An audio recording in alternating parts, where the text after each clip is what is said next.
ලෝතුරා බුදුරජාණන් වහන්සේගේ ශාසනයේ අග්‍ර ශ්‍රාවකයන් වහන්සේලා දෙනම සාරිපුත්‍ර මහා රහතන් වහන්සේත් මහා මොග්ගල්ලාන මහා රහතන් වහන්සේත් ගිහි කල උපතිස්ස කෝලිත කියන මේ දෙදෙනා පරිබ්‍රාජකාරාමයකට ගිහිල්ලා පරිබ්‍රාජක පැවිද්දක් ලබා ගත්තා.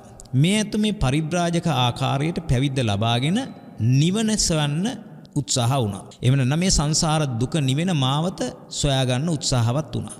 නමුත් ඒ ගියපු තැන්වලින් නිවන නොලැබෙන බව දැනගෙන සත්‍ය සෙවීමේ අදහසින් මේ ඇත්ත පිටත් වුණා. ඒ අතරතුර මේ උපතිස්ස පිරිවැජියට අස්සජි මහරහතන් වහන්සේ මුණ ගැහෙනවා. අස්සජි මහරහතන් වහන්සේගේ ඉඳුරන් බොහෝම ප්‍රසන්නයි. උන්වහන්සේ බැහැ දැකලා විමසනවා, ස්වාමීනි ඔබ වහන්සේගේ ඉඳුරන් බොහොම ප්‍රසන්නයි. ස්වාමීනි ඔබ වහන්සේ දරාගෙන ඉන්න ධර්මය අපිට දේශනා කරන්න කියලා කිව්වා. අස්සජි මහරහතන් වහන්සේ බොහෝම අනතිමානීව සඳහන් කරනවා, මම ඒ තරම් මේ ශාසනයට දීර්ඝ කාලයක් ඇවිදිලා ගත වෙන කෙනෙක් නෙමෙයි.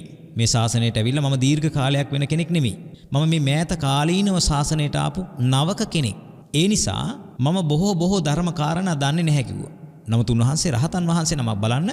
නමුත් උන්වහන්සේ කිව්වේ මගේ ශාස්ත්‍රූන් වහන්සේ තමයි මේ සියල්ල දන්නේ.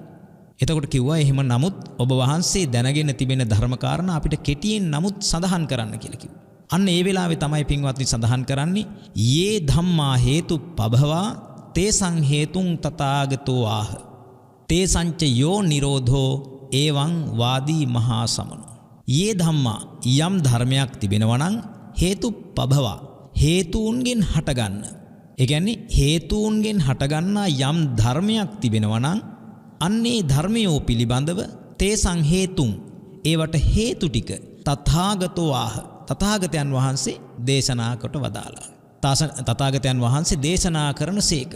ඒ වගේම තේසංච යෝ නිරෝධෝ අන්න ඒ හේතු ධර්මයන්ගේ අනුත්පාද නිරෝධය. පින්වත්නි අනුත්පාද කියලා කියන්නේ නැවත හට නොගන්නා පරිදි නිරුද්ධ වීම. හෙවත් නිර්වාණයද තේසංචයෝ නිරෝධෝ එවං වාදී මහා සමනෝ. අන්න එවැනි දේශනාවක් ඒ මහා ශ්‍රමණයන් වහන්සේ දේශනා කරනවා කියලා සඳහන් කරනවා. පින්වත්නි මේ ගාථාවේ පළමු පද දෙක ඇහෙනකොටම ඒ උපතිස්ස පිරිවැජියා සෝවාන් මාර්ග ඵලයටපත් වුණා.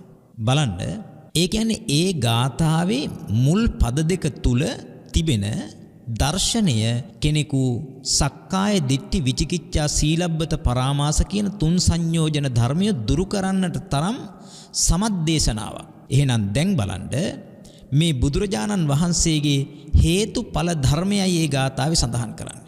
යේ ධම්මා හේතුප්පභවා හේතුන්ගෙන් ප්‍රභව වන හේතුන්ගෙන් හටගන්නා යේ ධම්මා යම් ධර්මයක් වේද තේසං හේතුන් අන්නේ ධර්මයන්ට හේතු ටික බුදුරජාණන් වහන්සේ දේශනා කරන වදාළා. එහෙමනම් බුදුරජාණන් වහන්සේ දේශනා කොට වදාළ අන්නේ හේතුඵල ධර්මය තමයි පින්වත්නි ආකාර තුනකට විස්තර වෙන්නේ. මොනවද? එකක් තමයි චතුසත්‍ය ක්‍රමය. චතුසත්‍ය ක්‍රමය කියලා කියන්නේ චතුරාර්ය සත්‍ය ක්‍රමය. පින්වත්නි දෙවැනි එක තමයි පටිච්ච සමුප්පාද ක්‍රමය. හේතුඵල ධර්මයේ දේශනා කරන තුන්වෙනි ක්‍රමය තමයි මෙන්න මේ ප ဋ ාණ ක්‍රමය කියලා කියන්නේ. දැන් එහෙමනම් ආකාර තුනකට මේ හේතුඵල න්‍යාය හේතුඵල ධර්මයේ බුදුරජාණන් වහන්සේ දේශනා කළ කෙටිම ක්‍රමය තමයි චතුසත්‍ය ක්‍රමය. කෙටිම ක්‍රමය චතුසත්‍ය ක්‍රමය. ඒ කියන්නේ එතෙන්දී දුක්ඛ සත්‍ය, සමුදය සත්‍ය, නිරෝධ සත්‍ය, මාර්ග සත්‍ය කියලා ආර්ය සත්‍ය හතරක් දේශනා කළ වදාලා. ඒකෙදී දුක්ඛ සත්‍ය කියලා කියන්නේ ඵලය, සමුදය සත්‍ය කියන්නේ හේතුව. පින්වත්නි සමුදය සත්‍ය කියලා කියන්නේ තණ්හාවනේ. එහෙනම් තණ්හාව හේතුවෙන් දුක හට ගන්නවා. දුක කියලා කිව්වහම සංකිට්ඨේන පංච උපාදානස්කන්ධා දුක්ඛා. මේ පංච උපාදානස්කන්ධයට හේතුව තණ්හාවයි. එහෙනම් දැන් පින්වත්නි එතන හේතුවත් ඵලයක් දේශනා කරලා තියෙනවා. හේතුව තණ්හාවේවත් දුක්ඛ සමුදය, ඵලය දුක. ඒ වගේම තමයි පින්වත්නි ඊළඟ සත්‍ය දෙක තමයි නිරෝධ ආර්ය සත්‍ය සහ මාර්ග ආර්ය සත්‍ය. නිරෝධ ආර්ය සත්‍ය කියලා කියන්නේ නිවන. මාර්ග ආර්ය සත්‍ය කියලා කියන්නේ ආර්ය අෂ්ටාංගික මාර්ගය. එහෙනම් ආර්ය අෂ්ටාංගික මාර්ගයේ හේතුව වශයෙන්ුත් ඒ වගේම නිවන ඵලය වශයෙන්ුත් එතන හේතුඵල ධර්මයක් පෙන්වනවා. දැන් එහෙනම් එතන කෙටිම දේශනාව හේතුව ඵලය. පළවෙනි හේතුව දුක්ඛ සමුදය සත්‍ය, ඵලය දුක්ඛ සත්‍ය. ඒ වගේම දෙවැනි අවස්ථාවේ පෙන්නනවා දුක්ඛ නිරෝධ ගාමිනී පටිපදා ආර්ය සත්‍ය, හේතුව ඒ වගේම නිවන හෙවත් නිරෝධ ආර්ය සත්‍ය ඵලය. එතන හේතුඵල ධම. නමුත් පින්වත්නි මේක සමහර කෙනෙකුට මේ විදිහට කියනකොටත් අවබෝධ වෙනවා. නමුත් බුදුරජාණන් වහන්සේ ඊට වඩා දීර්ඝ ක්‍රමයකින් මධ්‍ය ක්‍රමයකින් විස්තර කළා. මධ්‍යම ක්‍රමය තමයි පින්වත්නි පටිච්ච සමුප්පාද ක්‍රමය. අවිජ්ජා පත්‍යා සංඛාරා, සංඛාර පත්‍යා විඥානං, විඥාන පත්‍යා නාම රූපං ආදී වශයෙන් 12 ආකාරයක් දැක්වුවා. දැන් මෙතෙන්දී අවිද්‍යාව සංස්කාරයට ප්‍රත්‍ය වෙනවා. එහෙනම් අවිද්‍යාව හේතුවයි, සංස්කාරය ඵලයයි. සංඛාර පත්‍යා විඥානං, සංඛාරය හේතුවයි, විඥානයේ ඵලයයි.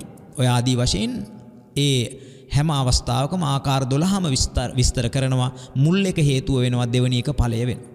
ආයසරයක් ඊළඟ එකේ මුල් එක හේතුව වෙනවා, දෙවෙනි එක ඵලයේ බවට පත් වෙනවා. දැන් ඒක මධ්‍යම ක්‍රමය. ඒකෙනුත් කිසියම් කෙනෙකුට ධර්මය අවබෝධ වෙනවා. පින්වත්නි, බුදුරජාණන් වහන්සේ දේශනා කරපු අති දීර්ඝ, අති විස්තර, එහෙම නැත්නම් සම්පූර්ණයෙන්ම මේක විස්තර කරලා දේශනා කරන ලද ක්‍රමය තමයි මේ ප ဋ ාණ ක්‍රමය කියලා කියන්නේ. හේතුඵල න්‍යාය අති දීර්ඝව විස්තර කරපු අනන්ත ණය සමන්නාගත සමන්ත ප ဋ ාණය කියලා කියන්නේ මෙන්න මේ තුන්වෙනි ක්‍රමයට.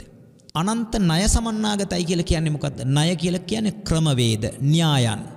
අනන්තයි, න අන්තයි, අන්තයක් නැහැ, කෙලවරක් නැති තරම් න්‍යායන්, ක්‍රමවේදයන් ඔස්සේ බෙද බෙදා බුදුරජාණන් වහන්සේ මේ හේතුඵල න්‍යාය අති දීර්ඝව විස්තරව දේශනා කරපු ක්‍රමවේදයයි පින්වත්නි මෙන්න මේ ප ဋ ාණ ක්‍රමය කියලා කියන්නේ. දැන් එතෙන්දී මේ ප ဋ ාණය කියලා කියන්නේ මොකක්ද කියලා අපි බලමු. එතකොට අපිට පුළුවන් මේ ප ဋ ාණයෙන් කොහොමද මේ හේතුඵල න්‍යාය දීර්ඝව විස්තර කරේ කියලා අවබෝධ කරගන්න. ප ဋ ාණ කියලා පින්වත්නි මේ පදය කොටස් දෙකකට කැඩෙනවා. ප කියලා කියන්නේ ප්‍රකාර, නාන ප්‍රකාර. පින්වත්නි නොඑක් ආකාර වූ ඨාන කියලා කියනවා ස්ථානවලටත් කියනවා. ඒ වගේම pāli භාෂාවෙන් ඨාන කියලා කියනවා ප්‍රත්‍යන්ත නැත්නම් හේතුන්ට. එහෙනම් නොඑක් ආකාර වූ ප්‍රත්‍යයන්, නොඑක් ආකාර වූ හේතුන් දේශනා කොට වදාළ දේශනාවට කියනවා පින්වත්නි ප ဋ ාණ දේශනාව කියලා කියනවා. නානප්පකාරානි ඨානානි පච්චයා එත්තායති ප ဋ ාණ. නානප්පකාරානි නානප්‍රකාර වූ ඨානානි ප්‍රත්‍යයෝ දේශනා කොට වදාළ හේයින් එයට ප ဋ ාණය කියලා කියනවා.